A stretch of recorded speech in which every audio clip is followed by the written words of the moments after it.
Hello, everybody, and welcome back to another edition of A Handful of Hope. I'm so happy and grateful to have Jake Sperley with us here today, who is a resilience mindset mentor, speaker, best-selling author, and is changing the event industry at Fair and Event. After starting multiple businesses at a young age, he has a unique perspective about learning from failure, facing adversity, and continuing to pivot and grow new ventures. In his current role as CEO of Fair and Event, he's committed to helping events use the latest in software and services to help them flourish beyond their wildest dreams. Jake, welcome, and thank you so very much for being here. Jesse, thank you for having me. I'm so excited to be able to chat today. Dude, I am too. And I got to start off by asking, how has COVID changed the way we're doing events? And I imagine with the software things got you pretty busy with virtual events now. Yeah, it's been insane. We officially launched one of our new software solutions at the beginning of 2020, and what a time to launch a big new feature right before COVID hit. It's been, a lot of folks have been apologetic towards us, and I say this has been the best thing to happen to us. Give us a whole year to really hunker down and innovate new features, really chat with events that we work with and understand at a level that we could have never done before of what are your struggles that you haven't told us about, and really help them on an individual level, and invent new technology for them to really propel them forward. So I am certainly extremely grateful for COVID, I guess, in that regard. But you're right, it's definitely changing the landscape of the event industry, and we'll see how long virtual sticks around for. What are the things that you're seeing right now? And I'm asking this question purely selfishly. I'm just going to tell you right now. What are the things that you're seeing really successful with the virtual events? And I'm asking because I'm emceeing a fundraiser here in a couple months, and then I have a couple keynotes starting in the spring. So I'm just, what do I need to know, Jake, that I don't know right now? Yeah, it's tough, right? A lot of folks are experiencing virtual fatigue. And the thing that we're seeing, successful virtual events are happening now, because now you're, almost a year in of having to do virtual events. You have to have something that nobody else has seen before, and you have to take a big risk on that. So many folks think that it's okay to just put on these seminars, these, cool events by just having their speakers, having their little trade shows. That isn't enough to move the needle anymore. It was in the beginning of COVID when these whole virtual events were a new thing. Now you have to do something that probably would feel awkward and uncomfortable to even think about doing it in a virtual setting, but you just have to go do it, because that's what's going to set your event apart, especially on a virtual platform. What we're hearing, especially from attendees, is that attendees want to get back to the in-person connection. We're humans. We like to connect with each other personally, face to face. So my recommendation on that front is do something completely wild that you would have never thought you'd do before on the virtual event side. That's so crazy. I bet it's going to make people appreciate the in-person events so much more too afterwards. It will. And it's funny because at the beginning, virtual events were the new thing. Like, this is going to be so much fun. And then now we're a year into it, and everybody's like, well, this is just going to kind of be a band-aid to just get us through. And we at Fair and Event really see virtual stuff as just a band-aid to get us by until we can have those in-person events again. Do you think the in-person event industry will come back to be as big as it was before? Or do you think going forward, there'll always be a combination of in-person and virtual? I think we're going to see a strong surge right after COVID ends, whatever that means. It's a being. Whatever that is, because I think there's so much pent up demand and folks have had so much time to plan an event. I think we're going to see a very large surge right after of a whole bunch of events happening and a whole bunch of people going to events. And I think you're going to kind of see that kind of the top of the bell peter off there. I do think in some regard the event industry will get back to normal, but I do think in the short term we're going to see events, I guess how events are produced differ a lot. I mean, there's some big entertainment companies that went out of business. It's certainly our hope, and what we're doing with all of our events that we work with is we're doing everything that we possibly can to assist them and support them in getting their events back to normal. But it's one of those things that we just don't know, especially if folks can't have their event in 2021. That's going to be 2 straight years that they're coming in with little to no revenue. So it's kind of wait and see game, unfortunately. Yeah. Man, Jake, I have to ask you before we shift gears, how long did it take you to get Zoom fatigue? I think for me, it was by mid May, where I was saying, when people would say, "Hey, do you want to do a Zoom catch up?" And I started saying, "No, let's do regular phone calls." Yeah. Yeah. I would say for me, I'm always on Zoom doing demos. So I've been burnt out of Zoom for a very long time. But I really started noticing in other folks in the summer. Because in the summer is when usually kind of a lot of the events are happening, and those folks are so used to being out and about, and they're stuck on a nice sunny day outside, looking at their computer screen. So it's just weird. And it is. It's a changing time. Well, speaking of changing times, let's talk about resilience. I think if anything, 2020 is positioned. And just to clarify, at the time of this recording, we're end of January 2021 right now. And the year preceding was obviously the year of COVID, the year of political craziness here in the USA, and so much more. And I think that resilience has been one of those words that many of us have had the opportunity to develop, or have it placed in front of us, the opportunity to develop in ways we never imagined before.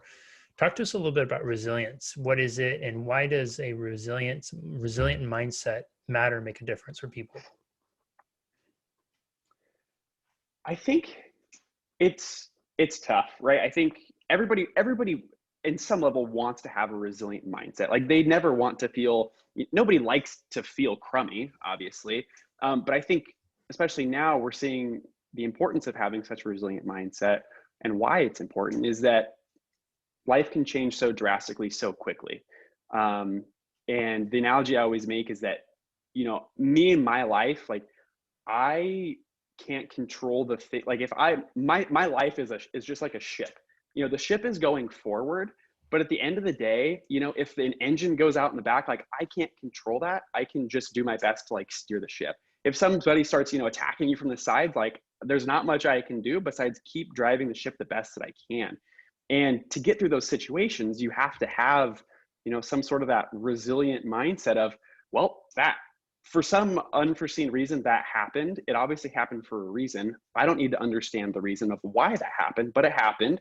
And we're not going to dwell on it. We're going to take it in stride, and we're just going to keep going forward, because your life inevitably keeps going. And regardless of what happens around you, you can't just stop. Like this isn't like basketball. You can't just, walk off the court and quit. No, you have to get back up and you have to keep going. And I think so many folks going through COVID have kind of learned that, I probably in an unhealthy way, unfortunately, but in some regard, they have learned how to have kind of that resilient mindset piece there. For people who are recognizing the value of resilience and are wanting to cultivate it more, are there some exercises, some habits that they can begin to develop that will help them cultivate that resilient mindset? Absolutely. I think for me, I had I like to say unfair opportunity, because I grew up with, divorced parents, the whole 9 yards. So that's kind of where I learned it. But for folks that have maybe had I don't want to say easier life, because easy and hard is all relative to you, an individual. But something that I think helps a lot of folks is convincing your mind that every situation happens for a reason, but also looking past every situation and understanding that like everything in this world is somehow trying to work in your favor. And it's not your job, and you're going to drive yourself crazy if you try and understand why that's happening.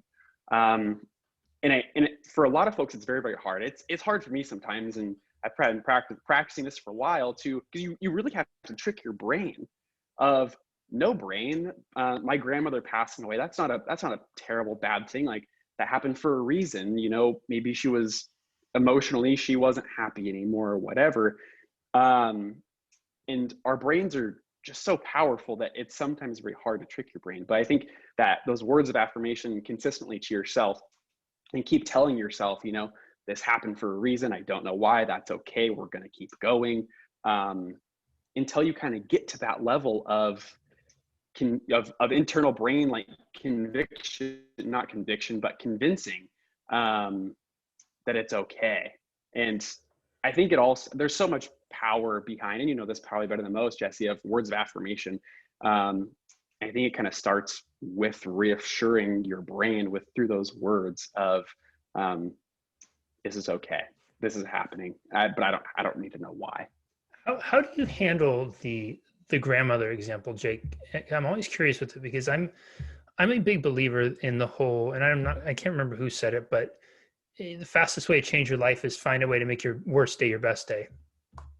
And I get it in practice, and I've practiced getting it.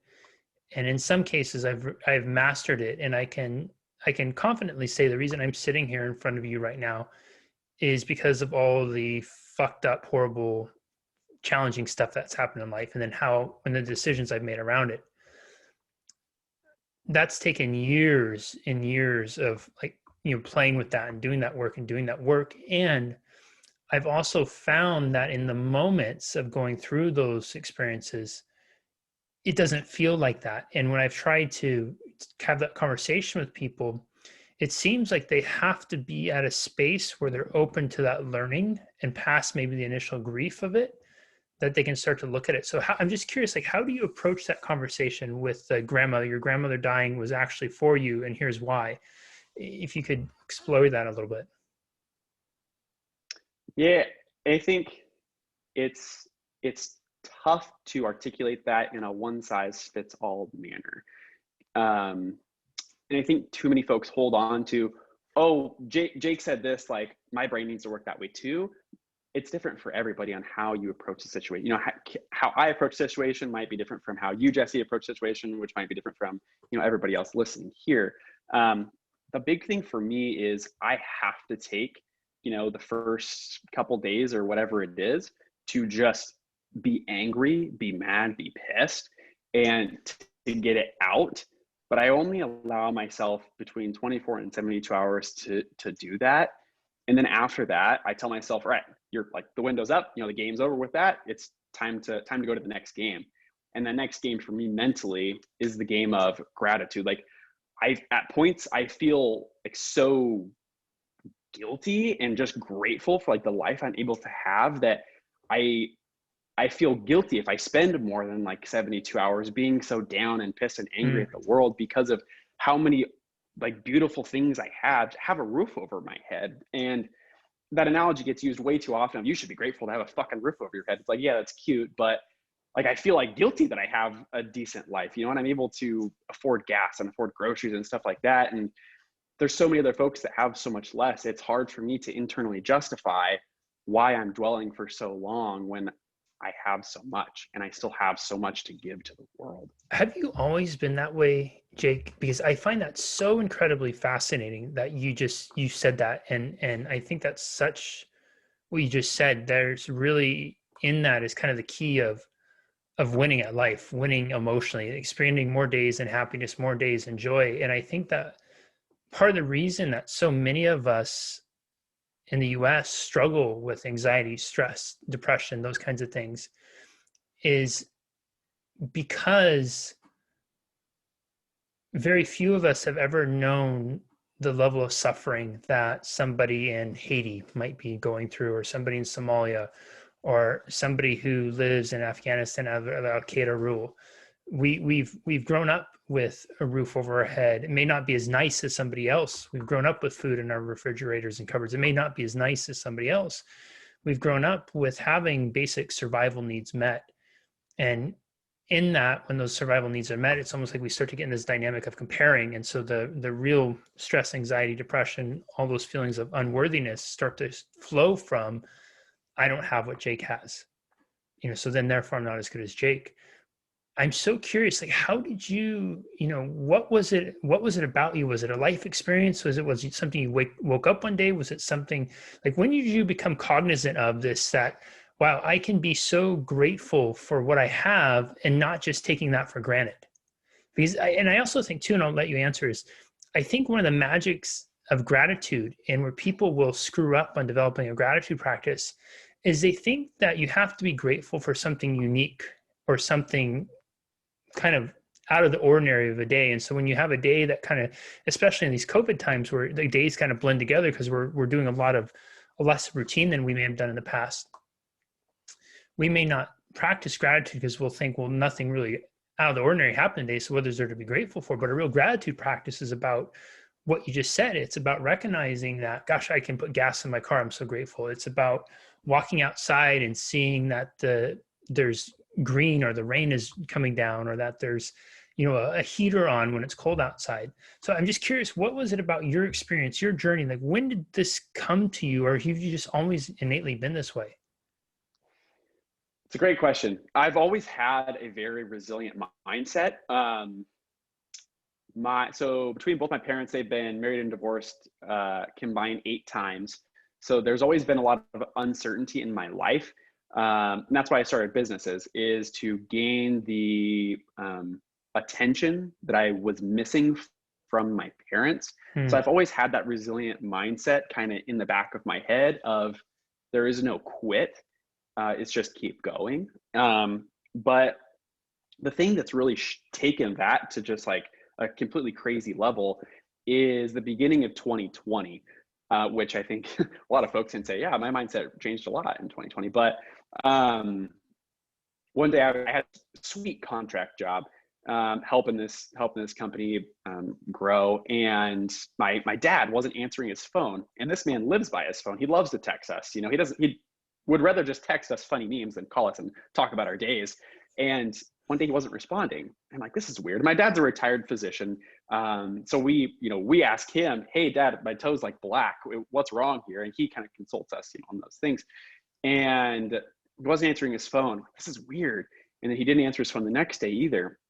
And so my brother went down and I went down, and I found him unconscious on the floor one day. And I was like, Dad, what's up? And he's like, oh, no, I'm fine. I'm just tired. And finally, I was just like, something is terribly wrong here. So I called the ambulance and took him in, and he was pissed at me because I'm a retired doctor. I know what's up. And so he took him in, and the ER doctor pulled me out, and he said, he needs to go to a bigger hospital, but I'm not sure that he's going to make it when he gets there. And I looked at him, and I was like, me happy-go-lucky Jake was like, all right, well, let's fucking go. Like, let's hurry up then. Let's stop talking. Let's go. And I spent 3 months in the hospital with him every single day. He was in the ICU for well over a month, intubated, ventilator, like the whole 9 yards, on dialysis. He was truly minutes, hours away from going. And I did not miss a single day. I was at his bedside before the rounds happened, and I stayed all day until the nightly rounds happened, because I never wanted to miss a transition. I never wanted to miss a second. And the feeling of me just wanting to tell my dad that I loved him was so great. And having to see him on a bed in a medically induced coma, basically, seeing, I can still, just saying that makes me relive the squeak of the ventilator machine. And I will never forget that, nor do I want to hear it ever again. And that's really kind of where the tune changed. Is that was the most horrific experience of 3 months. I would cry myself to sleep, and I didn't know if I was going to be able to ever say, Dad, I love you again. But I kept waking up and saying, we're doing the best we can here, and this is what we're going to continue to do. Shortly after that, the day after my dad got released back home from the hospital, which was an absolute miracle, my longtime girlfriend of, 5 or 6 years broke up with me. And I was like, well, fuck, if it's going to come, like, let's just do it all at once. Then about a month after that, my grandmother passed away. And so it was just one thing after another. And then COVID, completely, I don't want to say shuttered, the business, but the event industry shut down. So we had tough decisions to make it fair an event. And everything happened. It knocked me down so far. I was at the point where it was like, all right, if it's going to happen, like, let's just do it now. But at the end of the day, I can still afford food. I can still drink water. I have a safe place to live, which means I can wake up the next day, and we're going to do this all over again. And we're going to hope that some other bullshit thing doesn't come up again. you were being cognizant of those things through all this. So you're going through all this hard and difficult, challenging times, and even as you're feeling the feelings and going through all that, you're still being cognizant of I have food, I have a shelter, and being grateful for those. The thing that got me through every single day is I would wake up and I would, turn up out of my bed, kind of sit on the side, and I would just like put my head down and I would say, "You woke up today. You survived yesterday. You've also survived 100% of your worst days. You can also survive today. Like Hmm. it's time to go." And those are like my positive like words of affirmation every single morning, like right before, like right as I got out of bed, as soon as I was going to hop in the shower and go run to the hospital again.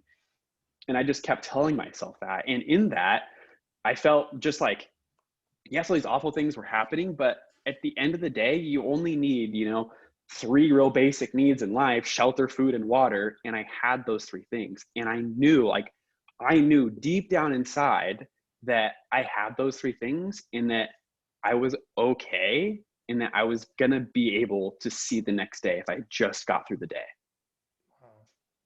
And Jake, I'm curious, just making that effort to do those affirmations when you wake up, you got all this stuff going on before you even get up out of bed to go pee and just kind of unconsciously start the day. You're being so intentional with, as soon as your feet hit the floor, you're going through and reciting your affirmations. What would that do in terms of changing your state? What would you be thinking? What would you be feeling after you did it? Did it seem like because I think there's something so powerful here that you're sharing that I hope other people do, because a lot of times what we'll do is we'll allow circumstances of life to dictate our state. Something happens and then we react and we just think that we are. I often use the example of the feather in the wind in Forrest Gump. So Forrest Gump starts so with the wind, the feather blowing in, you're watching, it's this beautiful thing, and we think, oh, it's so beautiful, and then the feather blows away. And and I was saying like the thing we should aspire to is to be the wind, because ultimately the wind has the control of where it sends the feather. But most of us show up and exist through life as the feather. We just feel like we're at the mercy of the wind, not realizing what kind of power we have to actually affect how we think and feel. And this isn't about to try to, it's not about to deny what you're going through. You're going to go through anyway. It's about strengthening yourself to put yourself in the best place you possibly can be to be able to go through what you're going to go through. Because I can imagine how critical your dad's recovery was to having you being able to take care of yourself through all this, to then be able to be his son, but also be a citadel of strength in his journey. Yeah. I think words of affirmation, I think it's a fine line, because what I tended to notice is you can get too comfortable with the words and the words start to become redundant and meaningless. That's why I only use words of affirmations when I need it. Like during that time, I needed that every single day.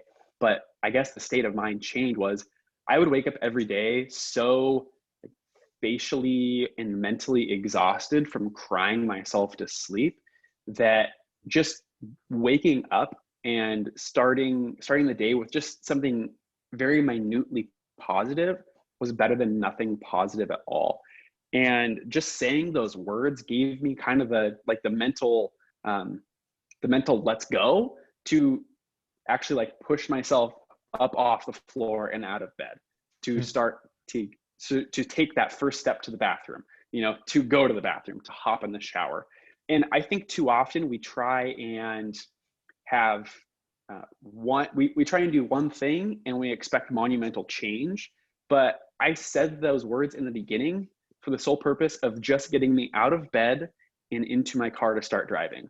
Those words weren't meant to get me through the whole day, right? There were other things that I consistently had to do throughout the day to get me through, the noon to 5 p.m., the 5 p.m. to going to bedtime. And just taking it in baby steps, this isn't life is a marathon. It's not a sprint, and, it's just like by eating one piece of broccoli, you're not going to get skinny and, toned. It's like you have to consistently do these things. Well, it's the same thing about kind of the words of affirmation, the resilient mindset. You have to consistently practice them, not once a day, but it has to be a conscious mindset of how you wish to have your days.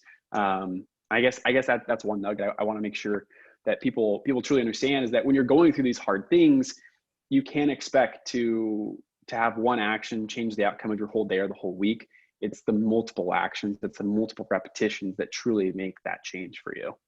Yeah, dude, I'm so grateful you made that distinction, because I think a lot of people run into problems when they run into problems assuming that they do it a few times, they start to feel a little different. All of a sudden things are solved. I remember there's a statistic that's widely touted throughout the personal development event space. And they talk about how, you'll get thousands of people who attend workshops and seminars, and 10% of those people will actually go away and do something with it. 90% will fall right back in their old habits, routines. And that bothers me so much that when I do multi-day events, I will designate significant portions of the events throughout the day in teaching outside beyond the seminar, and keep talking about, hey, this doesn't stop here. We have to do this. Here's what we're going to do when life happens. Here's what you're going to do when this happens, when business, because that stuff is so imperative.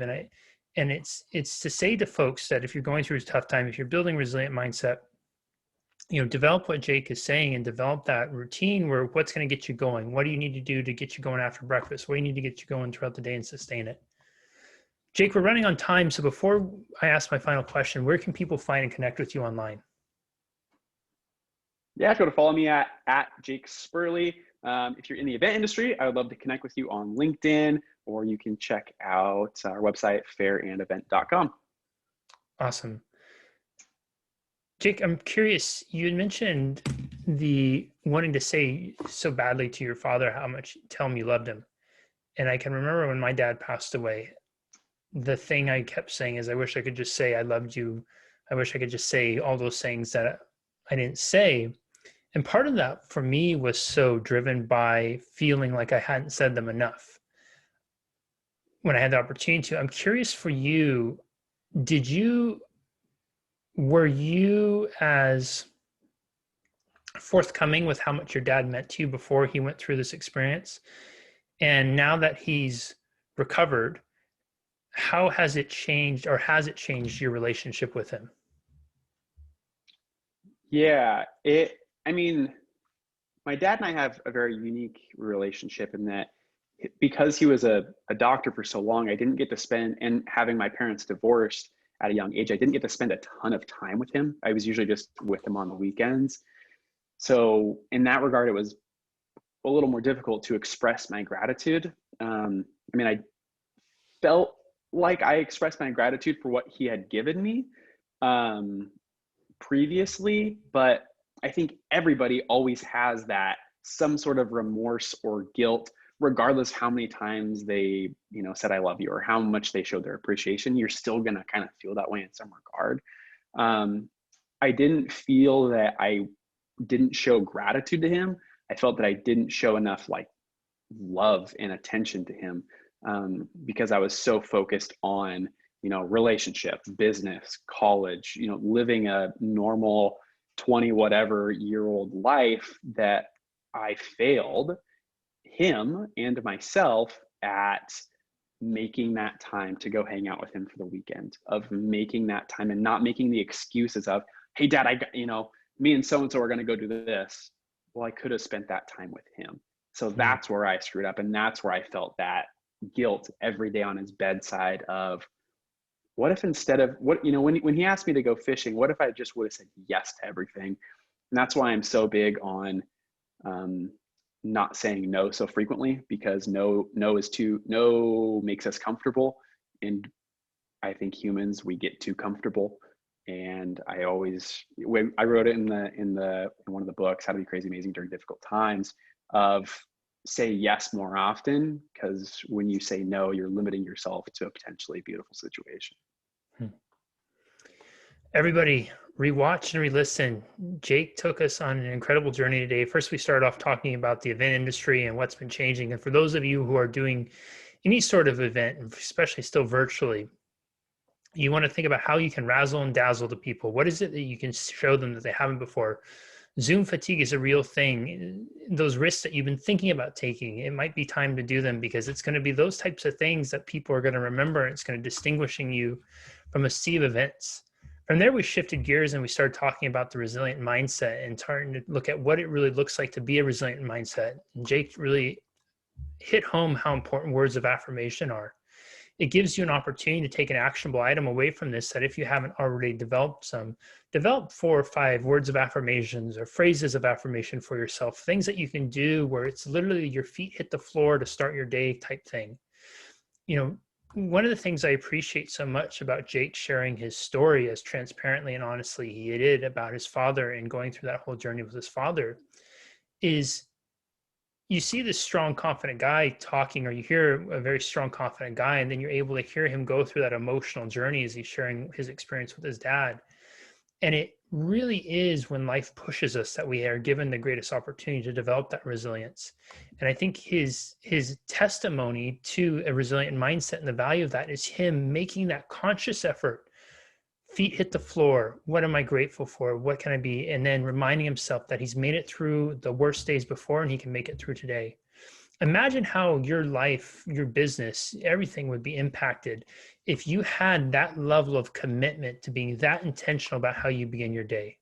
Most of us don't begin our day until our alarm goes off or until nature starts calling. And by then, as soon as that happens, we're operating on autopilot. Unconscious habits and processes have taken over. And if you take that away from what Jake shared today, it's that intentionality, and in doing so and doing it consistently, because remember what he said, his morning routine wasn't just getting him through the whole day. He would do that, and then he'd have stuff to get him through the next part of the day, the afternoon, after lunch, in the evening, before bed. What Jake said, which I'm so grateful he said it too, is that this stuff is not about you're doing it once and you're done. You're not going to, as he said, eat a piece of broccoli and get muscles or be thin.